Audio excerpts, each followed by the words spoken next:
about an example. And but let's say in the home that she grew up, it was very much structured around discipline and not coloring out of the lines. And she had a wound in this place because coloring out of the lines or being too loud or being too playful meant that she was bad or wrong, or that she was not going to get what she needed in terms of attention and love from her parent. But then her child is asking that of her. Her child wants to be playful and wants to be loose and wants to laugh and dance and color out of the lines. And sometimes when she colors out of the lines, it gets on the tablecloth. And the mother feels this anxiety inside her, like, you're getting color on the tablecloth, but it is really about that she's not connected to the life source that she has inside her, that being playful is human, and being playful is gracious, and being playful is enjoyable. And when she connects to what it means to her to be able to give that to her child, which she wasn't given, and it's almost like she's opening up these gates that were closed to her, that she didn't have access before to being okay with being playful. But this process that she encountered and took upon herself, now she is okay with playfulness. Now she's a playful mother, and it was inside her, but she just was disconnected from that life source. Wow. So again, because I missed a few minutes of this, but can you talk to the process of therapy and how we as therapists contribute to that process of people being able to, I guess, open the highways or pathways of life within themselves? What's happening in that process? You know, it's a big question, and I feel like whatever answer I give now, in 5 years from now, I'll be like, oh, I should have said that, or I could have said this. And this is Okay, like we'll have you back in 5 years. Amen. And that's part of the vulnerability of being a therapist, is that and I'm sure that, you relate to this, that as good as you're trying to be now, you're hopefully going to be better, whatever that means, in a few years from now. And that in some way you weren't as your best self, whatever that was. And that's part of the humbling parts, that we just show up in the best way we can in the moment that we're in. And that's what we can do. In terms of like, what is it that happens exactly in that therapeutic process, and why is it that the healing occurs? I think like the best way that I can answer that is that humans really like to grow and be connected to themselves and to others. And I think that the process of movement is something that's intrinsic to being human, of wanting movement, of wanting change, and some kind of a change, and also in the same way, in a paradoxical way, a process where you become more of who you're supposed to be. I think that we seek connection with our uniqueness, and when we feel barriers, we feel them. And sometimes people around us tell us about the barriers that we have, and that guides us to finding the barriers and removing them and coming closer to who we're meant to be. So I actually think of the process as like the client and the client's energy for movement and trying to find selfhood, try to find who he or she are meant to be. That energy is what drives the therapist to move into this process with them and help them discover those barriers and help them, give them the hope that they could have a life that's different than what they're living right now. So I would say the energy and the process is the client's desire for movement, and then the therapist's care for the client and presence with, and help maybe with some discernment, some discernment as to who the space between who they want to be and where they're at. In that chaotic, beautiful dance is where change occurs. That's such a beautiful description. I don't think I've ever heard anybody describe the process of therapy in that way. It almost seems like a symbiotic kind of experience, the way you're describing it, that the therapist is almost leaning in to the client's desire, need to become more whole. And there's some energy that the therapist is feeling and interest and desire that the therapist is feeling to sort of connect with that. Is that what And you're saying? yeah, and I think there's, as you're speaking, I'm thinking of two more layers. So we're talking about like the horizontal experience of like me towards the other, right? That that that face-to-face encounter, or that person-to-person encounter. There's also a vertical experience that I want to talk about. But before I talk about that, in terms of the synergy, one of the vulnerable pieces in individual work that I think gets augmented in couples work, for me at least, is in what you were just saying, Mr. Norman, in this idea of, using the desire of the client and then moving with that back and forth, when sometimes the client doesn't have the desire to change, or they're not connected enough to their hope or to their self-worth or to their selfhood, or they can't see who they could be. They're just in so much darkness and shame and so many barriers, that like they see too many barriers, and they can't even hear the whisper of self, or the whisper of self that they want to be. That sometimes as a therapist, we need to hold the desire that we know they have inside. Mm. And there is a certain vulnerability in that, because you don't know whether or not they'll be able to embody whatever this is that you want them to have, or that you wish for them to have, or that they have inside them. So it's almost like the experience that I have, it's almost like holding it, knowing it's not mine, waiting for it to be claimed by the one that really owns it.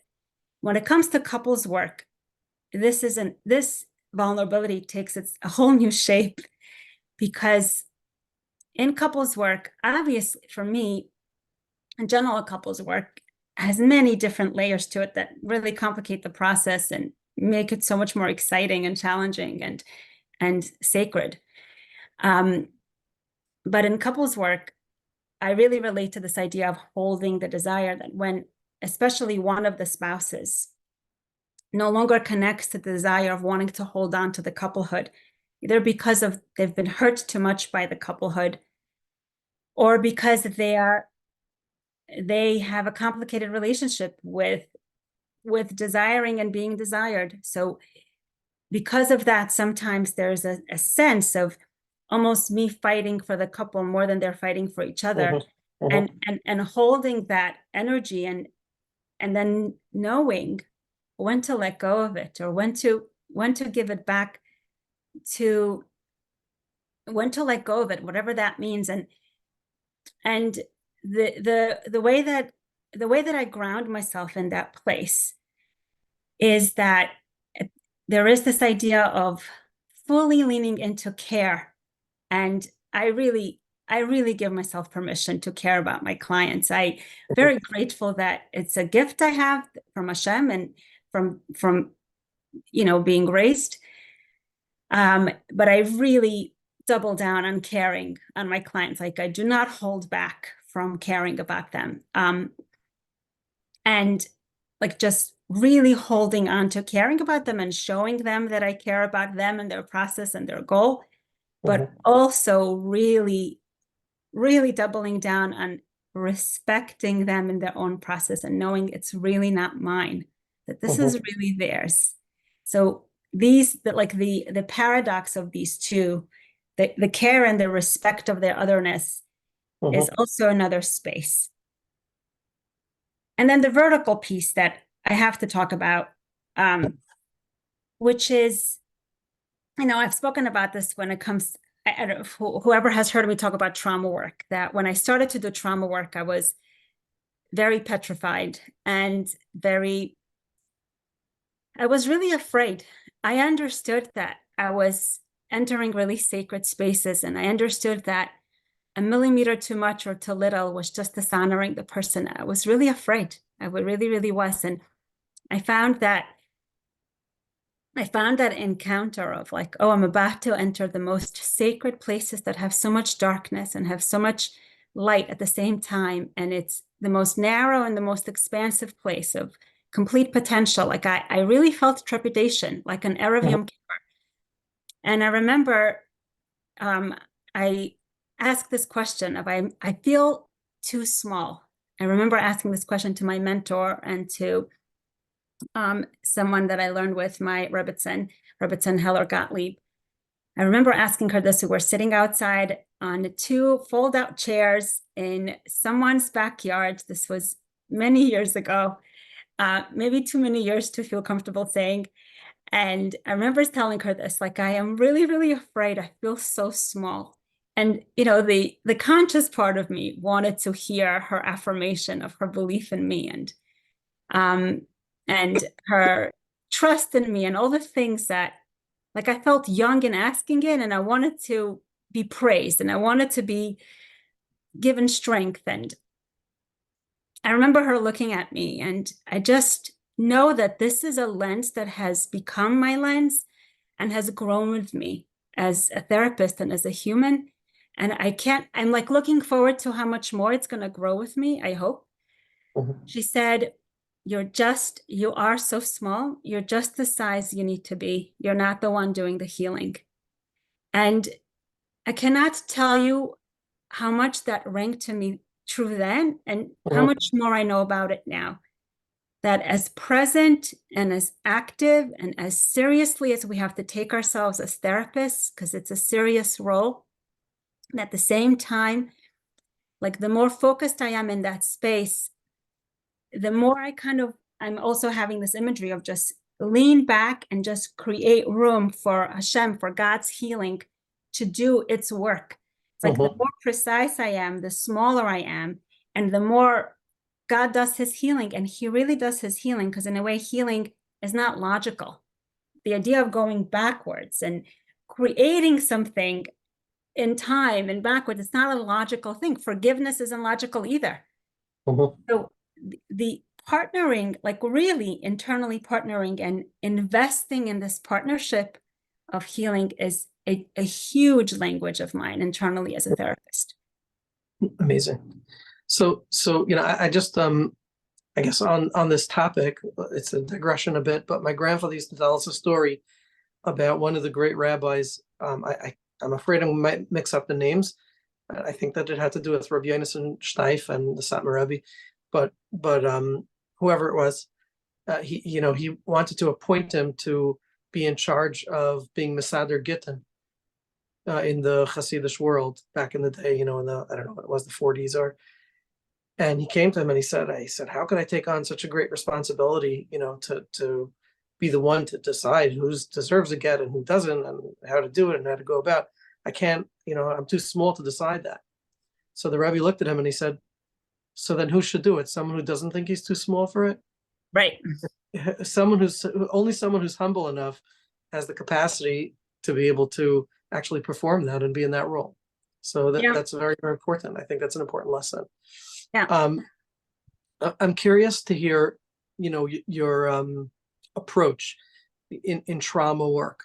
There's been so many modalities and therapies that are trauma informed, and the therapy for trauma. There's a lot of somatic kinds of work, and there's other kinds of sort of magic work like the EMDR and things that are hard to kind of explain, and the flash techniques and these things. Um, and a lot of information that's been coming out over the past years on trauma and the body and the brain and all of that. So, different ways of, I guess, of tackling trauma, either through the body or through other means. Can you talk to trauma and the relationship? How much of this relationship, this synergy, this space, this respect, this care can actually heal trauma, and do we need more than that? Right. Um, so in terms of the modalities and like in terms of that, maybe like your first partial question or the first part of the question, like the way that I like to think about it is that there's many ways of accessing a person, right? And, Yeah. and there sometimes I like to break it down into, like the concept of there's like 5 layers of a person, the 5 spiritual layers of a person, and like the last 3 being the neshama, which is like parallel to the brain, the intellectual self, the ruach parallel to the heart, the feeling self, and then the nefesh, which is the instincts or the way that all of that translates in body and behavior. So I think that a person can be targeted to any of these 3 places. The nefesh, the body, this is some of that somatic work that goes into it. And then the ruach, which is like the feeling experiential place, and then the logic, the brain, the neshama, which is desire, and there's also obviously concepts that are beyond that, like the crown, which is above the head, which is which is above thought, and like this place of quiet and knowing that's even beyond thought. So they are, and but for change to occur, for all change to occur, it has to go through ruach. It has to go through emotion. It has to go through something that's experiential. So the mind can impact change, but it needs to impact the person. Otherwise, it could just stay a thought. It could just, I want this, but, Intellectualized. right, and then it doesn't create change because it's not actually being drawn into the person, right? So it needs to be drawn down. So something about connection, it kind of cuts through to the ruach, it cuts to the person, and can, again, like I feel like I can really speak much more to what I see can happen with what I do, as opposed to, absolutes. I really can't speak to absolutes. Can trauma healing occur when the person doesn't feel loved by the therapist? Well, It the question is really the other way. Can trauma healing occur because the person feels so safe and so accepted, even if we don't, let's go as far as to say, even if we never process, quote unquote, process the traumatic incidents, or it's worked more through an attachment, safety, creation, exploring what it's like to feel in the safety of a relationship, what other unsafe relationships were like, and if how does the client experience the world, and must they continue to experience the world in a way that once was for them, or can this newfound experience of relationship create something new for them? Well, I think that the newfound experience can create something new for them, but you're like the creating, like even in your language of that, something else is being created besides Mhm. the relationship. So I think maybe what you're asking is that, does that have to happen within the therapeutic room? Or can whatever happens in therapy then can be taken and the person can do their own healing with that? And I think that there are so many ways to heal. So yes, I think that could happen. That the relationship itself brings energy, care, hope, some kind of like the source of life that brings the healing to the person. But I do think that, again, like I said at the beginning, that the relationship itself is not it. There's something that's happening inside the person with their movement, their focus, their desire, their choice, or even a whisper of that. And then when that love that they're drawing from the relationship, that they bring that to that healing space, they bring that to that removing the barrier space. So I do think, I guess what I'm saying is that I think it's more than the connection, that there is something else in it also. So for example, I remember I was very lucky to have supervision with Dr. Trisha Tia. This was also a number of years ago. I remember her saying, I don't want to misquote her, but I remember her saying something like, trauma work is a lot of love and some manipulation. And I think what she meant by manipulation at the time, if I could explain, is that there is also movement with the mind. There's also creating new roadmaps and Mhm.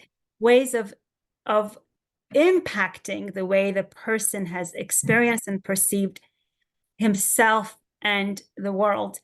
So I do think that, especially in trauma work, some interaction is happening also with the mind and with the person's perceptions and experiences. Now, that's happening anyway, but to be conscious that we're actually impacting the way the person is thinking and relating to things. I do think that's part of the process. Yeah, I guess what I'm trying to conceptualize in my own mind, and maybe I'm taking this too optimistically or too far, but if we were to walk through the process of a person who struggled with developmental trauma, struggled with critical parents, neglectful parents, developmental trauma, and we were to create a new kind of relationship, one which perhaps they always pined for, maybe saw with their friends, but never thought was actually possible with themselves because of the negative self-images that they may have developed. I'm not worthy would be one. I'm not adequate would be another. It will never happen to me, for me or to me. And now somebody comes and provides that sort of relationship. And then I guess where maybe what you're adding to this that I was remiss in saying was then to also explore the experience. So I'm in this relationship that I've never experienced before. It's one of such deep acceptance, which is kind of weird for me because I don't know that I'm actually worthy of that. It's one of deep care, which is sort of I'm skeptical that that's actually real because nobody's ever cared for me in this way, right? And then for the therapist to actually go and double down on the creation of the neuropaths by having the client share the experience. In other words, processing it, right? Having the client share the experience, having the client share their doubts and their skepticism about the genuineness of the experience, and that too being accepted and held, right? The skepticism, the dubiousness, the and with all of that packaged together, would that create healing in the development, for the developmental trauma? That's in my mind. I guess I'm working from a model in which Rogers was kind of right, but there may have to be more processing done. I feel like in the way that you're asking it, it almost feels to me like you want me to say that that's enough. That's part of what I'm hearing. It's like I'm hearing you wanting it to be enough. I want it to be. I want to believe that it's enough. Right. I But see that. I also think want you to tell me if it's not enough. Right. I guess in our process, I'm wondering if I'm expressing it clearly and adequately enough, so that if I am and it's still not enough, then you can tell me that. So I want to be honest with you that it makes me curious why that needs to be enough. And I'll tell you why. Because let's say we were to say that obviously, let's say the person then feels like I matter. So, but let's say the person only feels that they matter in front of the therapist. Has healing occurred? Healing, I don't think, can only be measured by how the person feels in front of his therapist.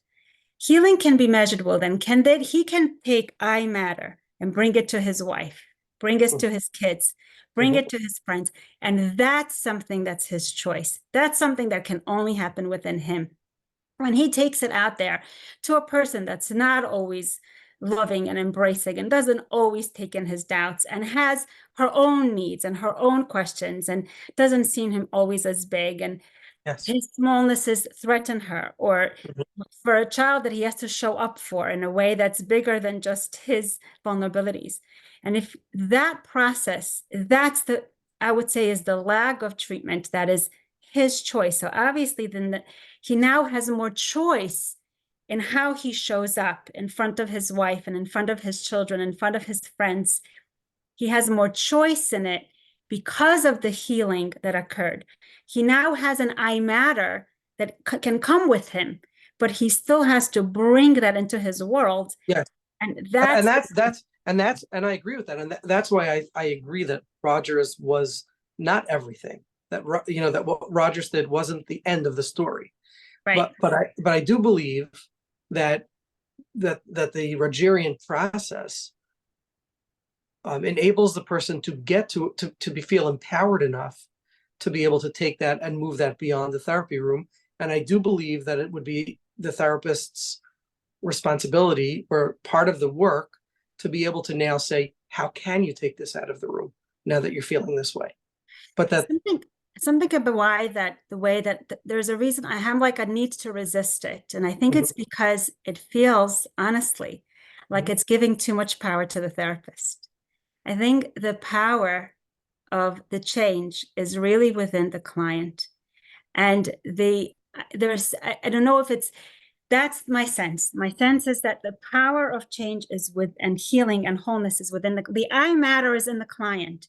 So now like that containment and the, like you said, the processing and that's happening is giving him more choice to access it. But really he's making a choice to access it and to bring it into the world. And that connection that was there is helping him with that.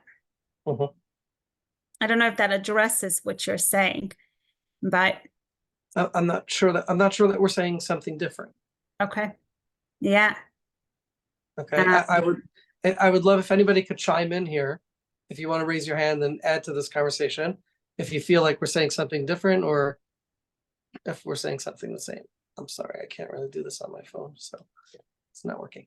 But if anybody wants to raise their hand, then we'd love to hear some input and contribution. Okay, can you talk a little bit to the therapist's process in the therapeutic process with the client? Where is it that we change that enables our clients to change, or how do our clients affect or touch us in ways that are significant for the process? Yeah. The idea of us changing as therapists, and I really that question is like exciting for me, because I think there are things that we identify ourselves with as therapists, like this is the way I do things. And like, even in our encounter just now, like wanting to somehow like hone what is the language, like what is the me that's the therapist here, like really wanting to identify that unique selfhood as a therapist. And I think in some ways, like over the years, I have become like broader and also more specific in the way I identify with it. And I'll tell you what I mean. One of the most exciting things that I get to do is when I have like the privilege of supervising some of the awesome clinicians that I get to work with.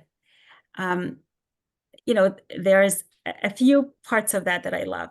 One is when like a clinician has a question and like, how would you respond to this? Or what do you do with this? It's something like live, like in the moment. And let's say a big question that could veer the treatment one way or another. Or it's a loaded experience that they need to learn how to respond to.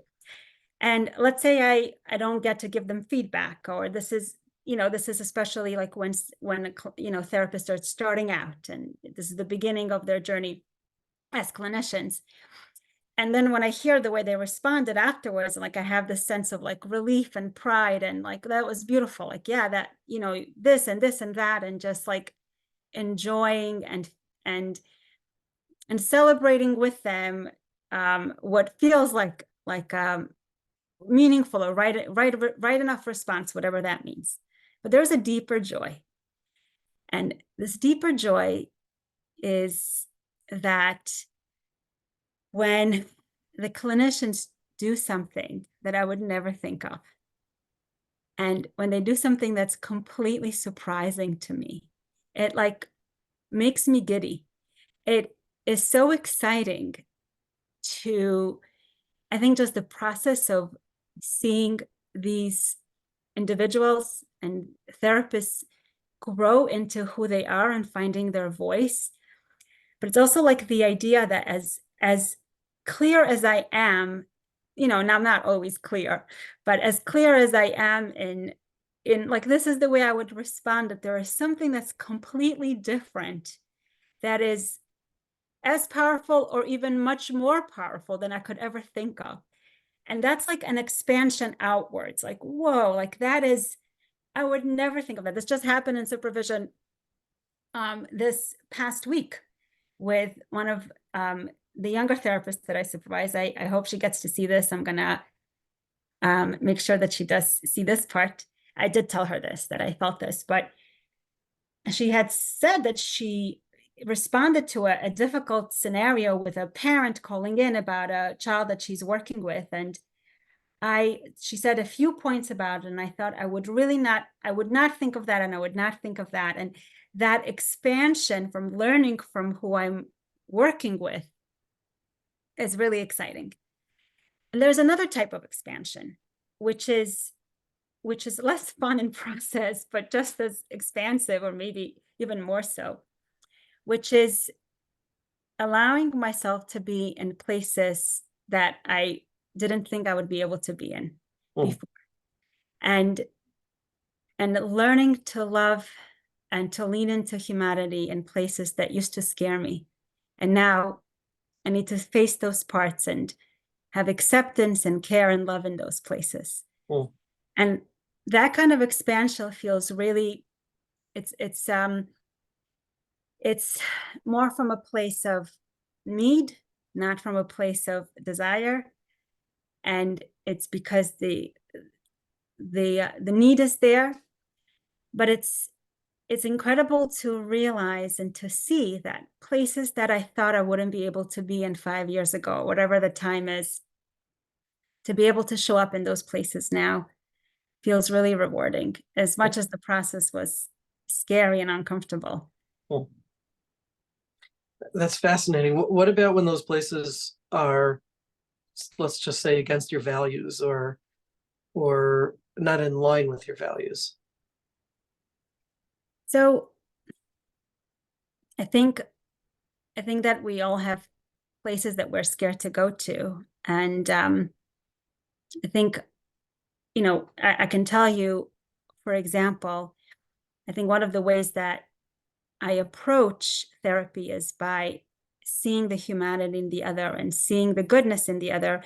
And then within that, containing whatever darkness it is, but not losing sight of the goodness. And that being kind of the driving force. Like, I see the goodness first, and then that gives me the hope and the respect and the leaning, and then I can tolerate and I can hold the rest of the person, or the darknesses, the machitzas, the barriers. But sometimes, and more recently at least, I've been thinking this feels younger to me as a therapist than other things.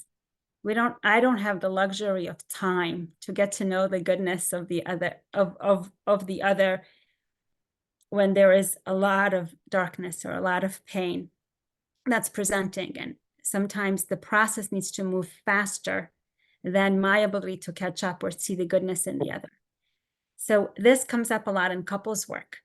In couples work, at least for me, we don't have the same luxury of time and process, because things move really fast and there's another whole person involved.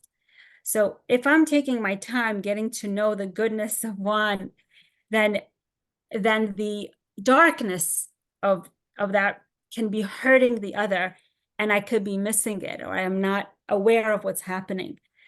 So in couples work, for me at least, the way that I approach it, I need to be able to see the darkness and the goodness at once, more or less. This isn't such an elegant process, but I need to be able to be okay with the darkness and be able to see it, because otherwise I'd be missing it in front of the other person. So to me, that's the harder part. The values part doesn't come up for me so much in terms of like loving humanity for humanity. And it's being able to see humanity when the darkness is so loud, especially when it's hurting the other. That's the harder part for me. And there, really what I lean into before I get to see the other's humanity, right? Because eventually I do get to see the other's humanity too. What I lean into is just the belief and the trust that the humanity is there, even if I can't access it right now. So it's the ground is a lot shakier because I'm holding on to something that I don't really feel, but I just trust is there. Mm, And mm.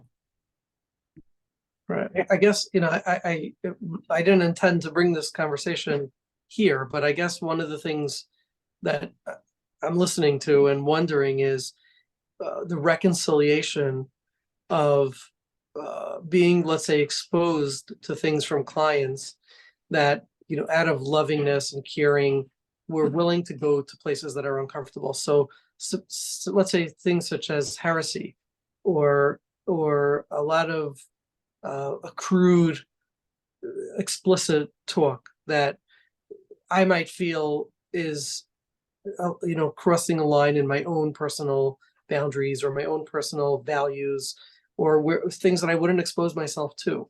And clients who don't care to have the same respect to me that I have for myself, obviously, will go to those places. And is there a risk? Do you find a risk of being so open and caring and loving that you can be influenced as a therapist by some of these things? yeah, loving another is a risky business. And it is for sure a risk. And I think that if we don't recognize the risk, then we are just not honest, right? Like I definitely think it's a risk. In terms of in terms of what is the risk for us, when we care and we lean into somebody, it's the idea of being impacted by them, being impacted by their darkness, and being impacted, or the way that they defend against their darkness, or the way that they defend against love, or being present in the world. And leaning into loving or caring strongly about somebody that shows up in ways that we can find like really unappealing or disturbing or disgusting or scary. All these things are huge risks. In terms of, like, I think different therapists experience the risk in different ways. In terms of impact, being influenced, I can think of two specific pieces. So let's say when someone shows up with a lot of deception, right? And deception is part of the way that they defend against their own shame, or one of the ways that they've learned to cope with the world and the people around them. And like the idea of being deceived is terrifying or uncomfortable. But at the same time, when you lean into caring about or taking someone else seriously who is really good at deceiving, you are at the risk of being deceived, whatever that means. Great example. Like for me, that to me feels like an impact. Like I don't want to be impacted that way. I don't want her to have that impact on me where I'm believing something that isn't true, or I am, allowing myself to be impacted by something that's happening. So obviously, like you were saying, like this, it's a big question, maybe bigger than what we could address in this forum. But one of the ways that I ground myself in that is by, something that two things. One is that we can't go into a place of healing and not expect to get dirty by the process. Like it's not always going to feel good, and it's not always going to feel right. And it's definitely not always going to feel safe. But if we are in the business of, or if we are in the space of working with other humans who are really hurt, then we need to be willing to also get hurt, to also get messy. And that means that if we're willing to do that, then we need to also double down on being selves that are stronger, being selves Yes. that are more aware and connected. And it's not that we move away from the care, it's that we lean stronger into the self while also leaning strongly into the care. Beautiful. And I guess we can probably, once you're saying this, I'm sure this can be applied to so many other uh, components of the therapeutic process. So being affected by clients' moods, right? I'm sure that if I have 5 happy clients in one day and then the next day I have 5 deeply depressed clients, I'm going to feel differently at the end of the second day than I Right. would have at the end of the first day. And I imagine that in some of our own self care, if you want to use that word, right, we need to be able to strengthen those parts of us that walk away feeling dejected or sad, and being able to somehow be resilient. Yeah, and I think the way you just posed that is like you just like clear, like very succinctly describe that paradox of like both being extremely impacted by also being separate at the same time. And I think that's like the paradox of many relationships that are intimate, right? The idea of being a self and leaning in and wanting impact, but at the same time wanting to remain self, and then learning about the self and becoming a stronger self in that process Mhm. of of the like two-way impact. Um, like And yeah, I was going to say that I think that sometimes people in the outside world who don't really understand the therapeutic process see it as us becoming callous and immune, whereas it's really, I don't believe that that's what's happening. I believe that in the room we're very present and we're very with the client, and then we also learn to step away and maybe step back into ourselves. you know, I, I would be I would be terrified of many things in my process, but I think that me becoming less caring would be of the most terrifying things. Like Mhm, I would want to be fired or fire myself if I find myself becoming less caring. mhm, I would say that I am grateful that I think I bring more of my heart and care into the room than I did a year ago and maybe 5 years ago and 10 years mhm, ago. mhm, I I think I feel braver too. And I feel I just feel braver too. And I feel grateful to be able to do it. At the same time, I think I also have a more of a self, hopefully, to go to lean into in terms of having a self in the room. So I'm both, I think I think both need to grow at the same time. I mhm, think that if we want to grow, right, and everyone here that's present here wants to grow, we all want to grow. I think we just have to grow in both at the same time, grow in the selfhood, whatever that selfhood is. And I do think part of that selfhood is again this paradox of like knowing ourselves, learning ourselves, seeing what our barriers are, our biases are, mhm, and growing through our other relationships, obviously, but also like taking ourselves very seriously, um, but also not taking ourselves too seriously, of just knowing that we're really here as like conduits of Hashem's healing, of God's healing with the person. And like we're just a source. We're really just the source. And even if the source is the relationship and the care and the love, which is really real, it's alive, it's real, it's precious, it's sacred, that ultimately we're just partnering as healers, and the person is the one that's walking away with it. And I think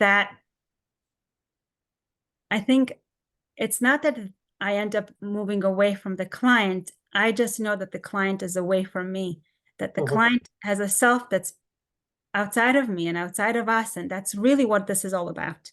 mhm, mhm. Wow. I mean, there's something very profound about what you're saying. It was kind of generating a thought in my mind, or an experience, that the two processes are almost seem mutually exclusive to me, meaning my ability or my uh, willingness to lean into things that are uncomfortable for me is only possible if I'm willing to strengthen my own self. Yes. Because the very fear that I have to protect myself from leaning in is the rigidity that disables me, or that doesn't want me to be able to grow. It's the status quo, the homeostasis of I know what it is, I'm familiar, I'm comfortable, let me stay right here. The fear of leaning in is that now I might be exposed to something that I don't know how I will deal with it. And so I must strengthen myself if I'm going to lean in. And I can only lean in if I'm going to strengthen myself, if that Yeah, makes sense. if I may, that was really beautifully said. And as you're saying it, it's, I think, obvious that there's a parallel process that's happening, because that's what the client is doing, except, the client is not doing it for us. But we are also going into places of the unknown. We're Right. also challenging ourselves That's in so some, interesting. right? Like, That's so interesting in the parallel process. I'm just thinking about what it must feel like for a client who throws something at me that he knows or he suspects that I would be uncomfortable with, right? And I yeah, embrace that. And I embrace that. So suppose, let's just give a generic example, right? Suppose a client tells me that he's not really following the rules of Judaism, the rules of religion, and he knows that I, as a presumably religious person, might be triggered by that and might reject him. And he sees me leaning in towards that and being curious and accepting of him. So that there's almost inevitably going to be a parallel process in him learning that there's more here than meets the eye. Either him learning about how the world experiences him because I experience him differently than he expected, or learning about how he can experience himself, yeah, not being in so much conflict, not being in so much right. uh And you're talking about that in like a conscious way, like the client, you're saying, like throwing at you something, and but these things also happen on, and obviously, like, not knowing levels of where yes, we are yes, told to kind of show up in places that we feel, like you said, rigid in, but then it forces us, if we show up next to them, to be more flexible for the sake of being a good therapist and be able to hold spaces.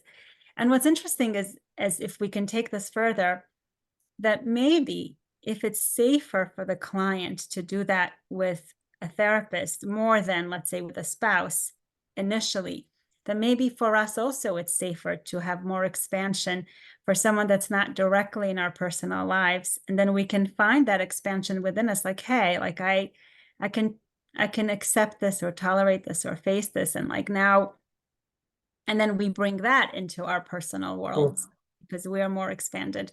I'm what just, I'm finding so fascinating about this discussion is that we sort of digressed into completely different territory, and at the same time it seems like we're right back to where we began, which is how do our clients actually change? And I think it's the part of it is this process that you're describing right now, is how the other changes. It's through our willingness to be flexible. It's through our willingness to make more space where they may have not expected it, and it's from our experience of uh, changing our own selves that enables this process to happen. yeah. And like, and we're so lucky that we get to do this, that we get to kind of have this expansive process within this helping role. And in these sacred spaces, it's really a gift. It's really a gift that we have. Yep, Like, yep. we're very Uh, blessed. Look, I feel privileged every day that I go to work. I love, my chavrusa makes fun of me. He's in mortgages, and he makes fun of me. He says, Just jealous. "What's that?" He's just jealous, I Well, said. he's not jealous that I'm a therapist, but he's Okay. jealous that I love my job. He says to Right. me every day, "You love your. I can see that you love your job. I hate my job." He tells me, Yeah. but you love your job. I have to chase people and whatever. He says. I said, to be Yeah. honest with you, it's really a tremendous privilege and an honor to be able to be in this position. And Yeah. to me, part of one of the greatest honors is the process of the personal growth that happens through the process. Maybe that's a little selfish, but it's a true perk that I was not expecting when I went into this field. Yeah. And there's always a self in everything we do. I remember one of my, professors at Furkov, Dr. Goldklank, saying that if you don't get something, you'll ask for something. And I thought about that. I think about that often in terms of what does it mean to be a true giver, and the idea of the self and the giving. But I think it's I don't think it's a contradiction to say, like what you just said, Mr. Norman, like we feel grateful to also expand from this relationship. Like we could say that about other relationships as well, that for instance, parenting expands us, but that's not the reason why we love. Exactly. It's something that we also appreciate. It's something that's beautiful that we get to benefit from, as long as it's not our intention, Yeah, because then it becomes about us. yeah. Wow, how beautiful. Okay, well, I want to thank you for doing this talk for us, with us, for us, making yourself available despite your busy schedule. And thank you, thank you, thank you, and best regards. I will. I'll send my regards, and it was really a pleasure. I really enjoyed this dialogue with you, and I apologize for the technical glitches, but we're here somehow. yeah, and that's also part of the parallel process sometimes of just like in a human encounter, sometimes Yeah. things don't go our way, but we still like carry it, and it ends up being beautiful.